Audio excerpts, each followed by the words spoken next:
technology, diversity, wine, the redwoods, and everything in between. Welcome to the Northern California Bay Area, and one show takes you inside the real estate that makes it all happen. This is By the Bay. Hey everyone, and welcome back to By the Bay. I'm your host, Dan Ancheta. I'm really grateful that you're here. Please do like and subscribe to us on Apple Podcasts, Spotify, and wherever else you might be listening or watching to this show. I am thrilled to have my great friend Stephanie Abercrombie here. She's the VP of National Sales at Equity Solutions, which is an appraisal management company, and also Dave Houseman is here. They work together. These folks are really, really important to the lending process. We have something called an appraisal independence requirement, which means that we have to order an appraisal through a third party who then places the appraisal and makes sure that it's done by a neutral third party without any influence of the lender or anyone else involved in the transaction. So we work really closely with these folks, and they're really, really important to our business, and they're kind of an unsung hero behind the scenes. So thank you for being here, being back on the show, and nice to see you and meet you, Dave. Thank you. So tell us a little bit. So Equity Solutions is one of the major appraisal management companies, and you guys work with lenders all over the country. Yes, we are nationwide, all 50 states. And recently we just won for the third year in a row, third time in 4 years. And the 1 year we didn't win, they didn't do it that year. So we're the service provider of the year for the National Association of Mortgage Brokers. That's a big conference, NAMB. There's all sorts of industry. We were talking like all sorts of industry acronyms out there. That's one that's a major one that is a collection of mortgage brokers that unite to have a lobbying voice essentially, and also do education and other things like that. So they recognize the service providers that help the mortgage brokers out there, and you guys won that award for the third time. That's incredible. Yes, we did. I'm very proud of that. You can talk a little bit why we won the award. Yeah, so what makes you different than there's lots of AMCs out there, and we work with a few, but just off the record, you guys are our favorite. Perfect. No one will know that. No one will know that. It's just between us. What makes you guys different than anyone else out there? Well, I can tell you that one of the most important things in the appraisal business is how quality comes through on your appraisals, and how that works is you submit an appraisal, an appraiser does, and it goes through what's called a quality control process. And that quality control process identifies any errors or omissions, and then we deliver the appraisal. But the client then says, hey, I just checked and there's a revision needed, and those are called your revision rates. Well, in the industry, 1 out of every 4 appraisals that is delivered has an error or an omission that needs to be fixed. And so 75% of appraisals are ready to go, but 25 need to be fixed as an industry.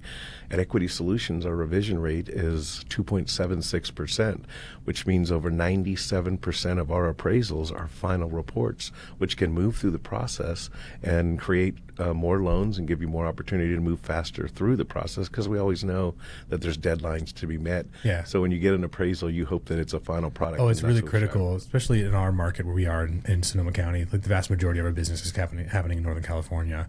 And to be competitive, we have to offer some really tight timelines. 17-day close. Yes. It's like, okay, if we have a 17-day close, we've got to get moving. Like on day one, we need the title company to get us what we need. We need to get disclosures out. We need the ITP signed, and we need to order that appraisal right now.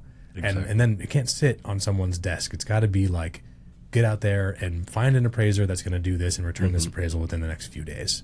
100%. We have 7 days, like a 7-day contingency. And I think that's the key of having a good relationship with an AMC, because, yeah, maybe they have really good turn time averages, but when you personally know your connection at the place, you call them and you tell them, Stephanie, this is going to be a weird one. It's an octagon-shaped house, but it's a rush.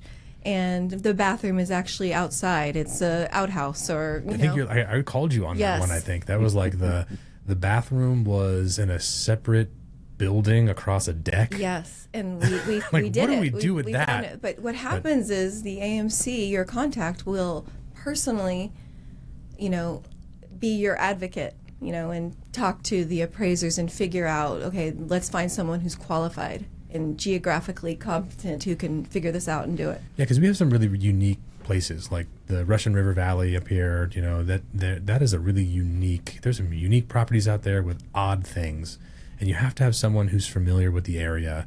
And it's like you can't just take any appraiser from Sacramento and stick them up there and expect that they're going to be able to find the comps and have the have the market knowledge. Absolutely. So how do you guys have like your pool of appraisers? How do you ensure with all your 50 states, how do you ensure that you have quality appraisers in all the markets that you're serving? Well, I can tell you that we basically grade our appraisers to understand whether they communicate at a high level, whether they have a sense of urgency. When they turn an appraisal in, is it an appraisal that needs to be fixed, or is it a final product?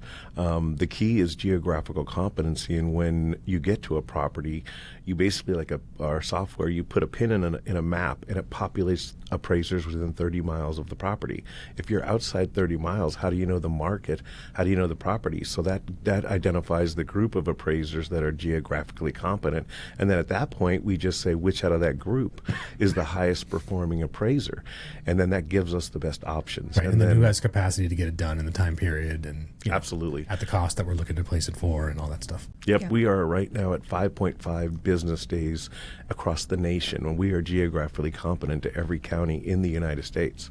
So that means that we have over 10,000 appraisers at Equity Solutions that cover within a 30-mile radius of every county in the United States. That's incredible. Yeah, because we worked with another AMC in the past, and they only did California, something like that. And it's like, okay, that's great. And maybe they have local expertise, but what if you get a deal in another state? Then you're kind of flying blind or using a national provider that you might not know, or something like that. So really, really thrilled that you guys have expanded the way you have and grown. Because I think for a while you weren't. Were you always in 50 states? So in my last place, we were in 11 states, and then we expanded to 50 states. But this one has always been at 50 always been states. 50 states. Yeah. Okay. Well, it's a good thing that you're there now. Yes. And, doing the thing. Because I was thinking back on this. We've worked together. This is the third AMC that you've worked Yes, for but that we over have worked like together. a 7-year span. Yeah, it's been a long time. Yeah. It's not like you're jumping around, but Thanks, Dan. my point is that you and I have built a relationship. Yes. Where I'm going with this is that relationships with people is what matters a ton. Absolutely. And also then aligning with organizations behind you that meet your needs is also important. But I would use you, whether you were at Equity Solutions or other place, because I would know you wouldn't work somewhere that wouldn't meet your clients' needs. Yes. Does that make sense? Absolutely. So I think the message there is like building relationships. Like we're able to do what we do and offer the level of service and time that we do because we have relationships with all of our service providers internally, externally, that influence the outcome. So like I keep good relationships with my title companies and the appraisal management company and everyone else involved up and down the chain because, one slow title company, one delayed appraisal can mess up your entire timeline. And then you're dealing with upset clients and upset realtors and jeopardizing those relationships. And like, I can't afford to do that. Not to mention missing lock extensions, which is your biggest It gets fear. expensive. It gets expensive, especially if it's something that we're going to eat. And a lot of times, if we have a delay on our end, it doesn't happen too often, but in the instances where we do, like that's a cost that we eat. We're not going to ask our clients to cover a cost that we messed up or we didn't ensure that they got it done. So, I guess the producer question. Yeah. Real quick. Missing a lock extension. What does that mean? How much does it cost?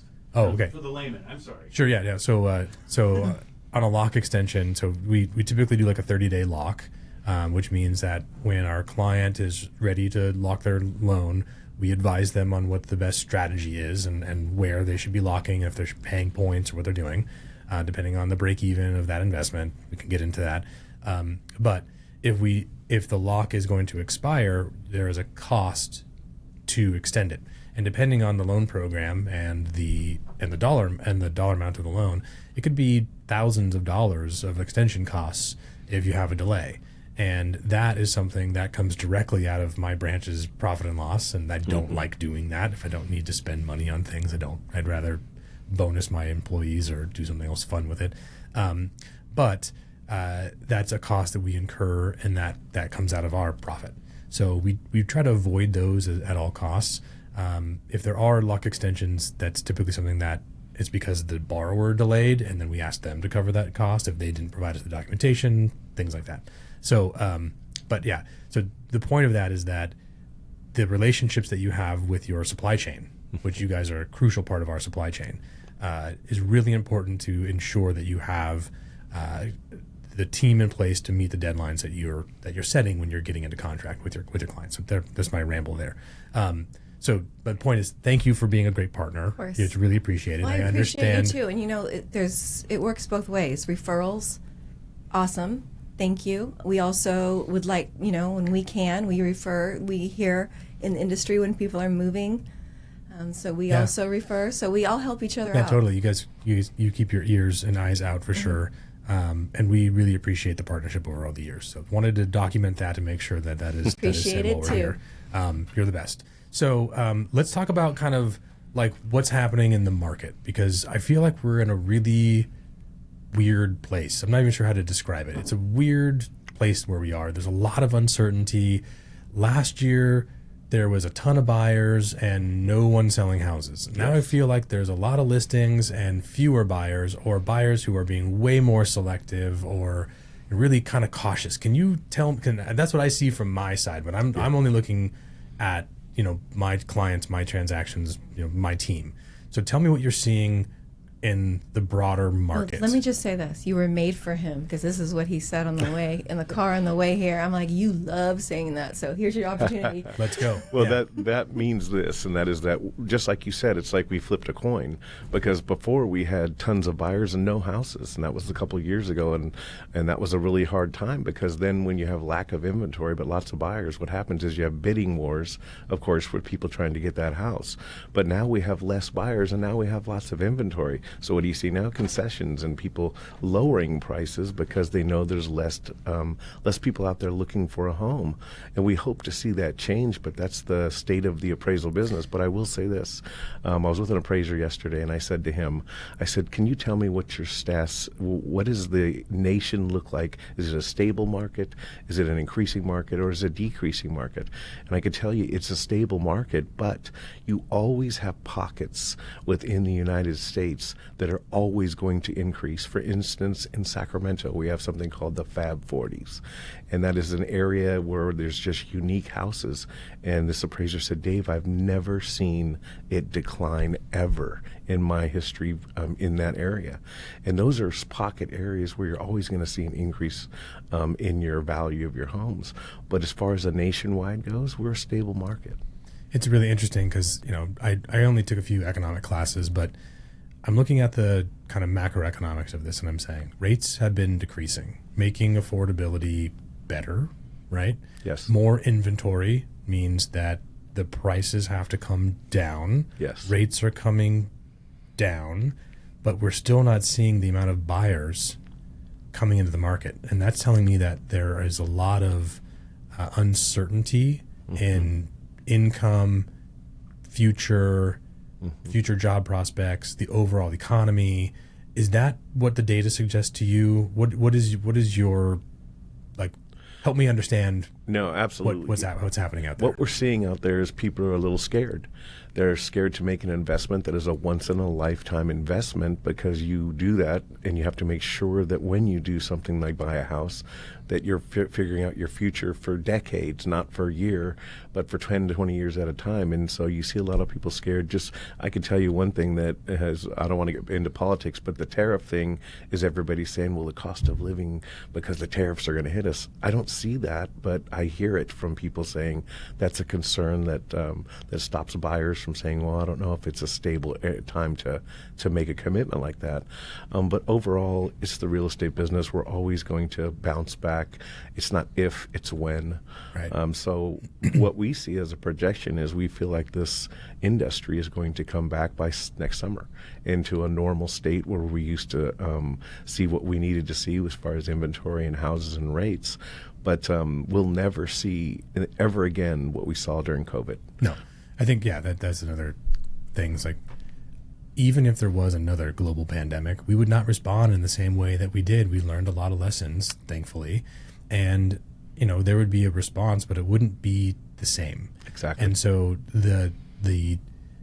what would have to happen? I've played these games. What would have to happen for us to see a 3% interest rate again? I can't imagine a scenario that happens. And if there is that much, like turmoil in the world where that rates have gotten to that low. I think we're probably dealing with something that's major to the point we're not really thinking about interest rates. It's an anomaly. It's got to be an anomaly. I think that's the crazy thing is you can't predict it. It's just we predict something like COVID happening? I mean, it's just craziness. Yeah. Yeah, the best answer, Dan, for that question is that you have to live life to figure it out, because that was a part of our life that we'll never see again. I cross my fingers and pray that we'll never see anything like that again.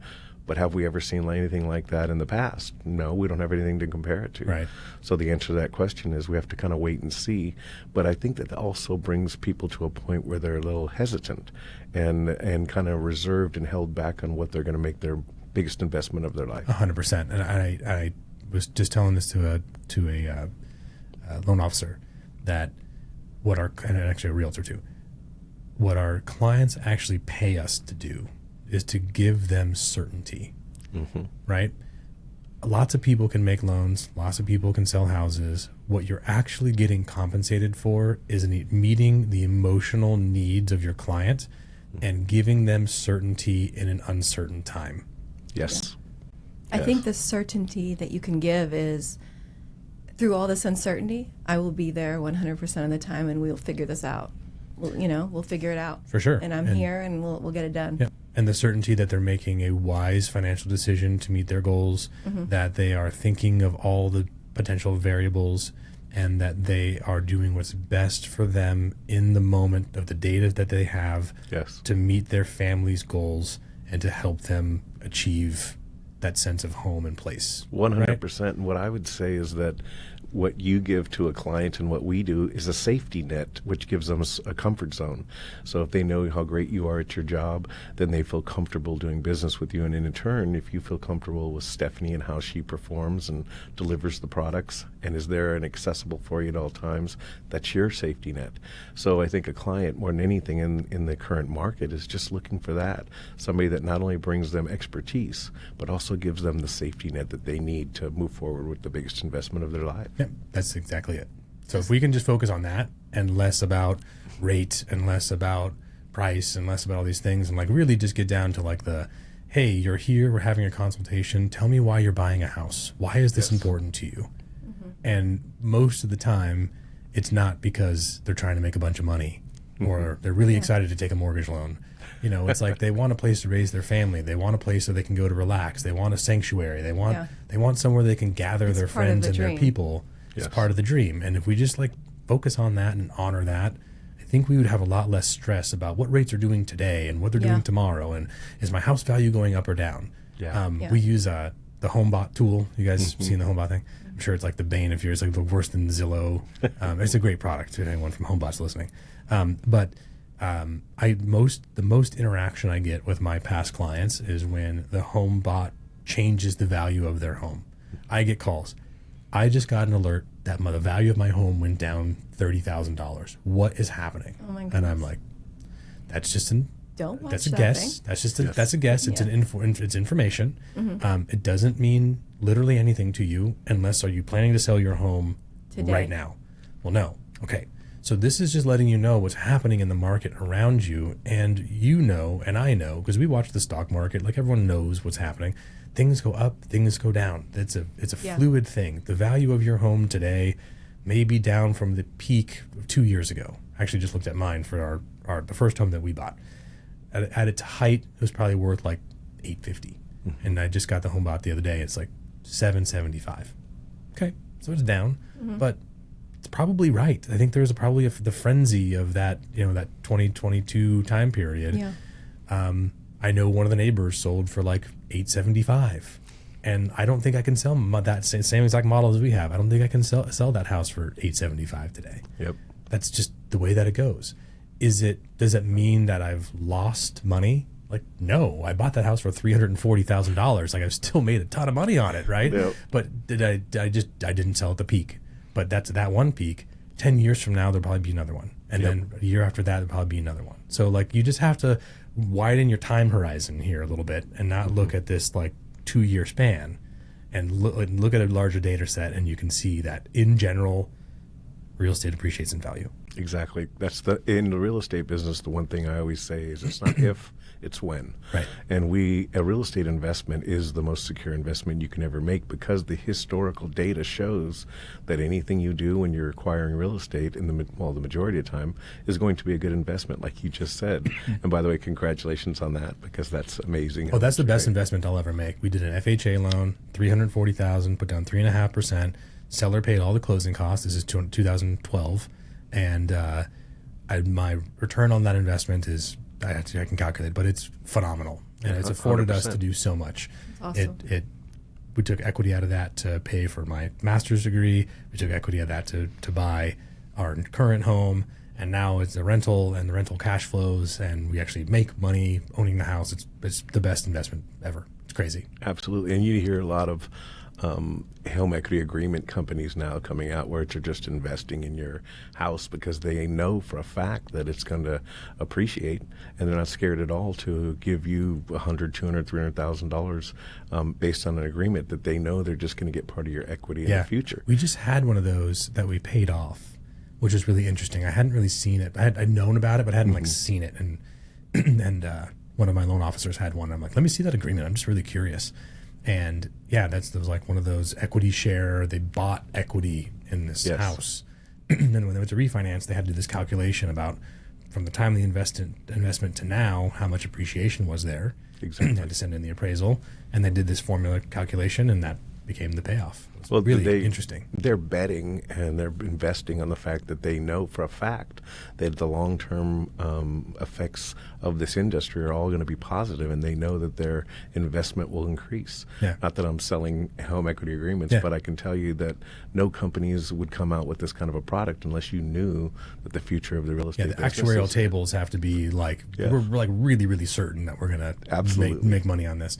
Let's talk about obviously the show is listened to by real estate professionals and other folks, but there's actually a lot of homeowners and wannabe homeowners that are in process that listen. So let's talk about like if you're a seller, where should you be spending the money to improve your home to get the most out of that investment? Like what areas of the house, if I had $100,000 and I'm like, hey, tell me where I should spend this money to get the most bang for my buck. Where I'll do I start spend with it? one and I'll let you finish. Number one for me would be kitchen. 100%. The biggest misconception in this industry from homeowners is that if I invest $300,000 into my home, that my home just gained $300,000 in value, and that's just not the case. Typically, you see about a 60% pull through, and Stephanie is 100% right. The one thing that brings the most value, that holds for your investment, is going to be a kitchen, a complete remodeled kitchen, but flooring, bathrooms, those are things that always hold great value for you. But on the opposite side, what do you invest in that holds the least amount of value? And that is your landscaping, because it is affected by weather and different things, unless it's hardscaping. If you're putting in AstroTurf, if you're putting in, Like stamped concrete and a pergola, that'll hold some value, but Or the Hugh Hefner pool. Yes. That's not necessary. Knock it down a little bit. That's so funny she says that, because that is so right. Because I get questions every day that say, "Hey, Dave, so how much is my pool worth?" And it's based on the area too. When an appraiser goes out to say, "How much is your pool worth?" in certain areas, it's worth a lot more than in Arizona. Pools are worth a ton of money, but a pool's like in here in Sacramento. a pool in Ukiah is probably not worth a whole heck of a lot. Exactly. Right? There's no perfect equation that says I put in a pool, I get this much money. That's not the way it works. It's based on your property, the subject property's location and market more than anything. But when you're investing in your house, if you're investing in any hardscaping, which I include flooring, of course, then that's going to last, and that's going to be something that carries over and adds value to your home. So it's really always. focusing on like durable, long-term improvements. Yes, sir. Right. So what about solar? I get a lot of questions about that. Solar, if I buy solar, if I spend, $30,000 and put a Depends on the solar market. array. You got to find comps with paid off solar in the area Yeah, that are similar to your home. Absolutely. That's the key, is the paid off solar. Yeah. Most people are making payments on solar, so you don't own it anyway, so it's not really bringing you value if you're selling your house. But the paid off solar is what's going to get you the most value. But like Stephanie said, it is absolutely goes down to where your market is, and the appraiser that utilizes comparables for his geographical competency for that certain property. That's why you have to have an appraiser that is assigned to an area that is familiar with the market. Yeah, in the neighborhood, are the homes with solar selling for more than the homes without solar? Right. That's just the bottom line. Absolutely. Yeah, and in general, I think there's a lot going on with solar tax credits going away. That's going to impact that a lot, and I think we'll see less solar overall. But I see a lot of leased solar, and I don't think that's adding any value to your house, because it's just like a utility bill that you're paying. You're 100% right there. Yeah. But we paid cash for our solar array, and I think that adds some value, but probably not. If we spent $25,000 on that, probably not adding $25,000 of value, but to you, because you're spending but I less don't have an monthly. electric bill, Yeah. which is nice. Yeah. You're lowering We your have a overhead. plug-in. My wife's minivan is a plug-in, so she fills up. The only time we've put gas in that is when we drive out That's of awesome. town. Yeah. Yep. Yeah, it's really great. So just this last week, I wanted to go over the home improvements. We had a home that came in under what they thought it would come in, and they did $400,000 in home improvements and bought the home for $700 something, and then they expected $400,000. The house must be worth 1.1. increase. Yeah, Yes. 7 plus And 4. they're not Yeah. understanding. If I bought this for only, within the last year for this much, why did it only go up $5,000 after spending $400,000? And at first, face value, you do think like, okay, wait, let's dig into this. So I had our chief appraiser dig into it and look at it, making sure that all the comps were at, because they did a nice job. It's beautiful, it's modern. But you pull all the other comps, those are all modern and they're all renovated. So it's just didn't hold the value. So they basically paid too much for their house 6 months ago. That's basically the bottom line. Yeah. And, part of we did a pretty big remodel in our house, and part of it is there's creature comforts, things that we want, things that were important to us that we knew wasn't going to add any value to it, but it's really cool and we like it. Yeah. And then there's other things that are just like maintenance stuff. I was just saying, we spend a bunch of money on stuff you can't even see, putting in French drains and doing stuff that just we're trying to help out with the moisture that we have in the soil where we are. Yeah. That's just kind of naturally occurring. Long term. Yeah. That's preventative maintenance, and that's really important stuff. But no one's gonna be like, "Oh, you put in $30,000 of French drains." Well, guess what? The house just went up in value. It's like, well, no, it actually added $0 in value, but it's really important that's there. So yeah, there's things like that That's people where take it into comes consideration. back to you when you're asking people, why are you buying a house? Yeah. And some people do it for investment. Yes, that's number one, because your money's going somewhere that you're probably going to get back. Yep. But other people, like my husband and I, we don't buy houses for investment. The few houses we owned, because we lived in one for 24 years, we just moved. You bought it for how we live, what we want, how we see our life. Yeah, And you're to not gather your worried. family. You're not Yeah, worried yeah, about exactly. the resale of it. Yeah. Yeah. You're worried about your everyday. The house that we're in now is our long-term house. Yeah. it's like, I don't really care. Ours too. I don't who really cares? care That's what the so- value. and The value how can change. How happy are you to come home to that? Oh, every day? totally. And I'm happy. Yeah. Again, when I see the home valuation estimate go up, I'm like, hey, good for us. But it doesn't really mean anything until you have to take action on it. Yeah. It'll be important one day, but not today. You know what, though? I need to point out something that's very important, and that is that everything you do to a house to improve it, even though you just said, hey, well, I did this, but, it doesn't really matter, it has to be documented, and all the paperwork that you have for that improvement is documented, because I was a compliance manager for 10 years for appraisals, and the one thing you can do when an appraiser gets to your house to assess the value is hand him a package.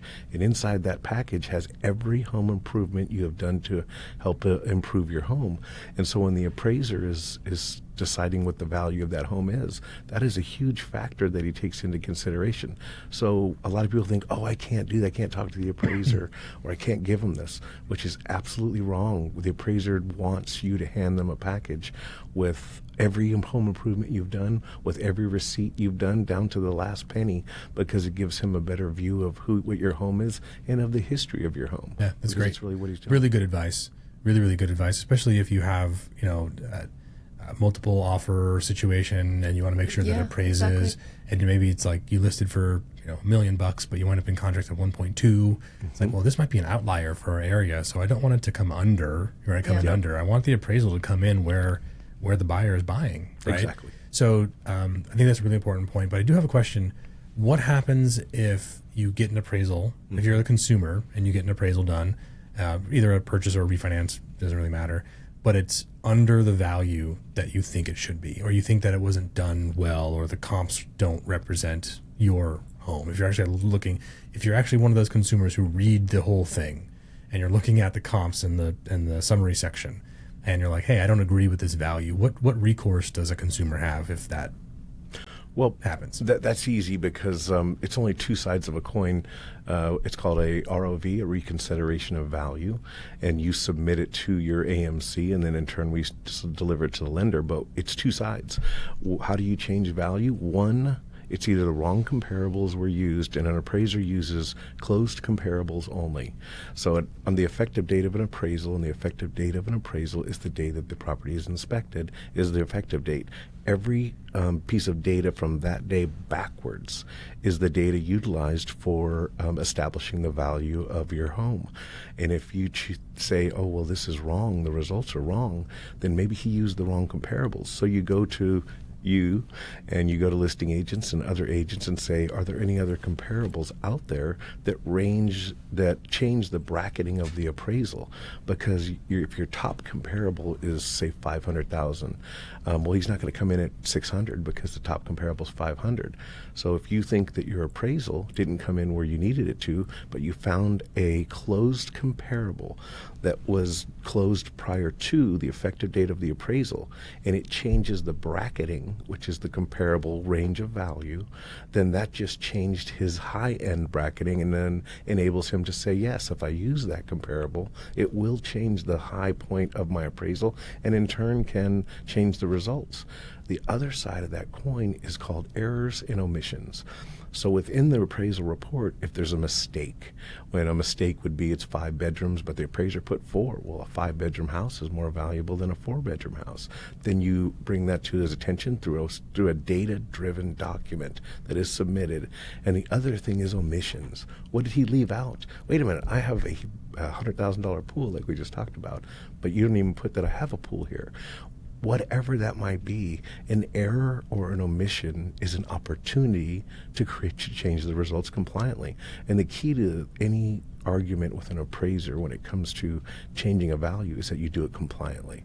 And compliance means there's emotion. There's no, hey, this guy just doesn't know what the heck he's doing. It's just a simple data report that you submit to the appraiser to say, you made an error here, you omitted something here, and your comparable for the high end is 500,000, but one closed for 650 right next to my house 2 days before. That just gave you the opportunity to change your value. So that's an ROV that there's a form that you can request and complete if you want to dispute, I guess, or ask for reconsideration. How willing are appraisers to go back and actually take that advice in, or do you find that they kind of dig in their heels and say, actually, this is wrong and this is why I chose this? Because I would imagine, just as a person, it all comes with in delivery. How are you going to deliver it to them? Okay. You're not going to say you're wrong. You're never Hey, going to dummy, say you screwed up on this the thing. wrong Yeah. comps. You just hit it on Yeah. the nose. Yeah. For your So emotional it's up to the content. appraiser on which comps they use. You can't even suggest comps, but when you're doing a rebuttal or a reconsideration of value, that's where it comes in, where you can pick, maybe there was one that was better. Maybe the appraiser missed this one. Maybe, you know your neighborhood maybe a little bit better than the appraiser. You know what, this one just sold and I know it sold for more and it's exactly like my house. So there's things like that you can bring to their attention in a positive, factual, data-driven way. Absolutely. The key to any reconsideration of value is making the appraiser receptive to hearing your data-driven argument. Because what you're really doing is you're telling the appraiser, I'm sorry, you were wrong. You're wrong. Yeah, and that's just like an ego hit, right? Like no one likes to be told that. Yeah. So let me tell you what the percentages are. If you are getting 5% of your rebuttals change in value, then that's the percentage of times that an appraiser said, you're right, I was wrong, and you have data that I should have used. So everything you do when it comes to that needs to be only data, where you're saying, please reconsider based on not using those comps, but here, and then you supply the comps that you want them to use, but you never give them 15, you give them 3 of the top ones. And when it comes to the other side of the coin, it's simple. You put down 4 and I have 5 bedrooms. You put down 6,000 square feet. My house is 8,500 square feet. You're just pointing out that he made a simple, mistake, and that you're almost telling him, hey, you're a great appraiser, but you might have missed that my house has 5 bedrooms, not 4. And that's the key, is making an appraiser receptive to hearing your data-driven argument. I will reflect back on this. I'm going to record that. And next time we need to do an ROV, I'll be like, data driven, not emotional. Yes. Not, hey, dum-dum, you messed up the thing and I need you to fix it.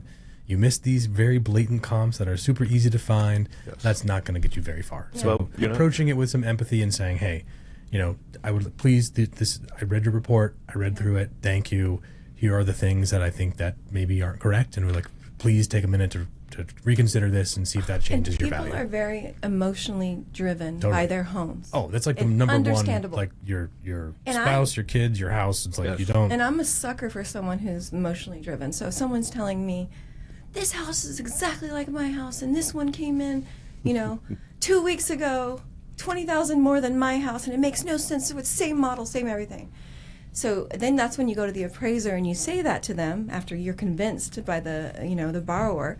You go to the appraiser, and the appraiser is like, well, there's a view here. This one overlooks there's a pool, this. and there's a thing. Yes, or even if they're both exactly the same, but this one has a view, or this person says it's on a lake, but it's a man-made pond, Right. or something. Yeah. there's a bunch of things that. And they've probably considered it, right? Yeah. Like, I've done a few. I've done a few ROVs, and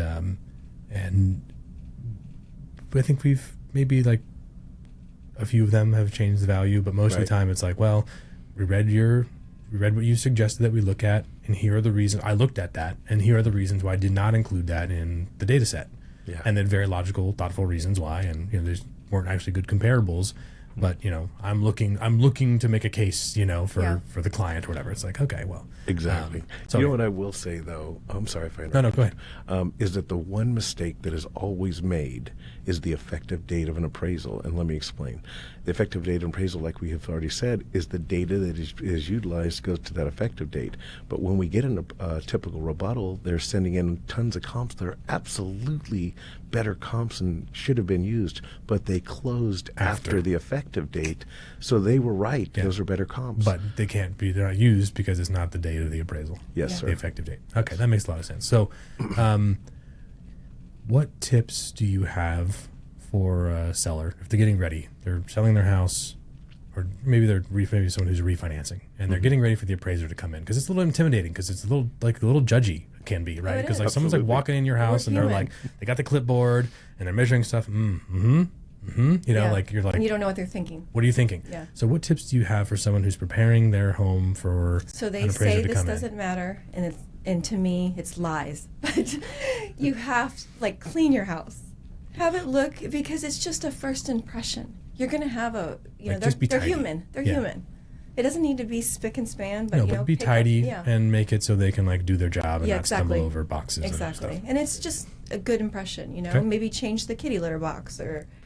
Well, you know what an appraiser says? In an appraiser's view, it's face value. So if you pull up to a house that you're ready to appraise, they didn't mow the lawn, there's chipped paint on the door, just face value, they walk in and they're already kind of going, oh, this is just Not okay. expecting much. Yeah, but if you go in, and you know what the craziest thing is, what appraisers tell me, is, Dave, if you just paint your front door, because it's always got chips on it, you open and close your door 100 times a day, every day.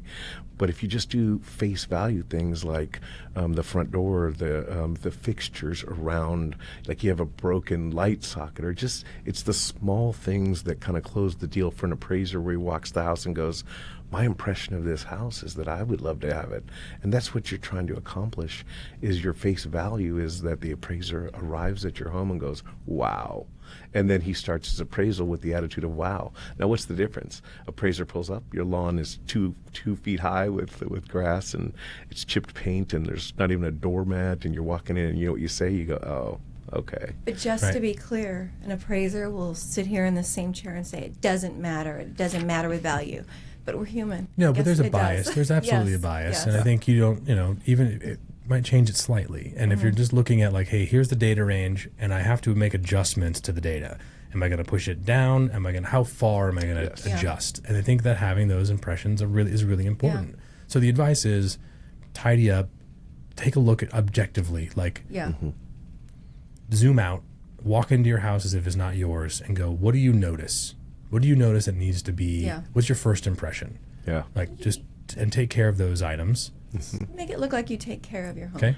Yeah, but you know what's crazy? Because we're not only talking about the subject property, but a huge factor is if you live next door to two people that do not mow their lawn, then the market you live in, a human Mow your appraiser neighbor's really- lawn too. Or even if you have if you Yeah. have a kid that comes over and mows your lawn, give him $20 and Go say, to the hey, neighbor's mow house, too." his and his too. As crazy as it sounds, I hear so many appraisers go, yeah, tell people that around the area they need to make sure that even their neighbors need to take care of it, because then that creates the market area where the appraiser goes, this is a great area to live in, not a great house, but a great area. Which also brings me to one other point.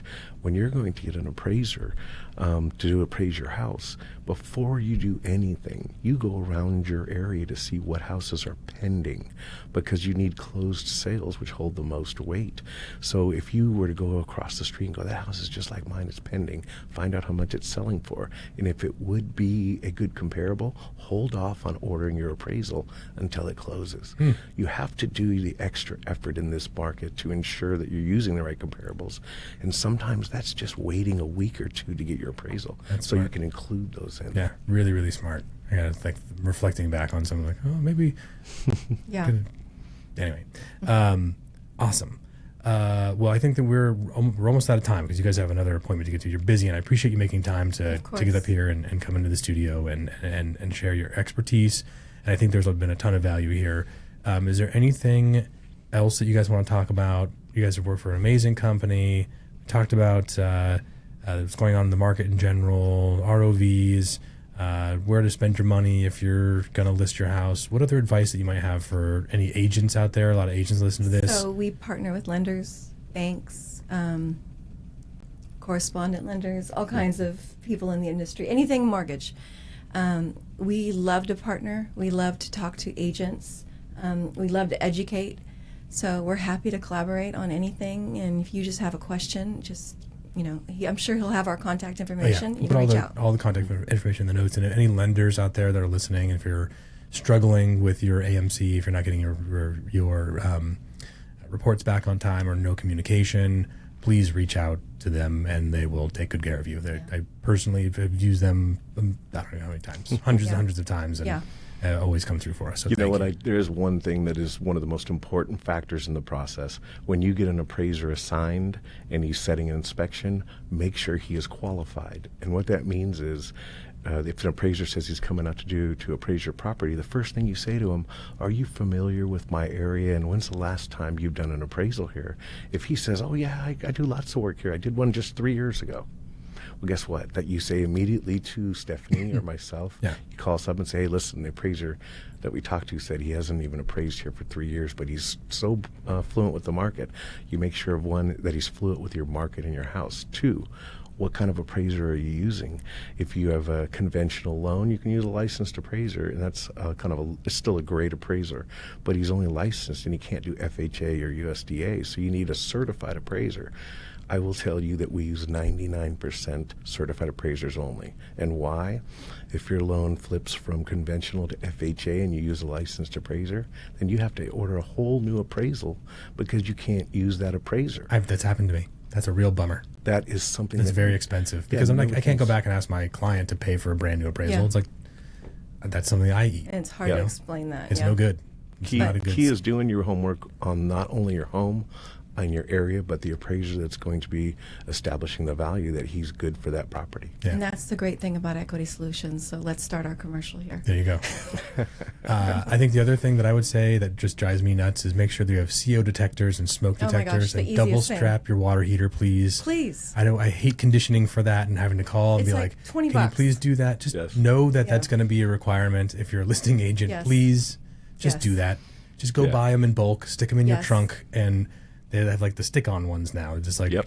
like the double We just stick sold sticky our tape. home. We didn't have a CO2 detector, and it's just from doing this. That's the first thing I did. I ordered on Amazon. Yep. Yeah. Well, what is the money conversion? Well, a CO detector will cost you $25, $30. How much is a home inspection, re-inspection cost? $150. Right. So you have to understand the win here is just cutting costs. Yeah. Just do it, please. And Do us the- all a favor. Yes, please. Holds up everything. Perfect. Thank you so much for being here. It's lovely to see you. Great to meet you in person. Thank you. And thanks for being on By the Bay. And like I said, I'll make sure that all your contact information is in the show notes, and we'll have you back again sometime, hopefully Perfect. real soon. Perfect. That's awesome. Sounds Thank good. you so much for having us. Absolutely. Thank Technology, diversity, wine, the redwoods, and everything in between. Welcome to the Northern California Bay Area, and one show takes you inside the real estate that makes it all happen. This is By the Bay.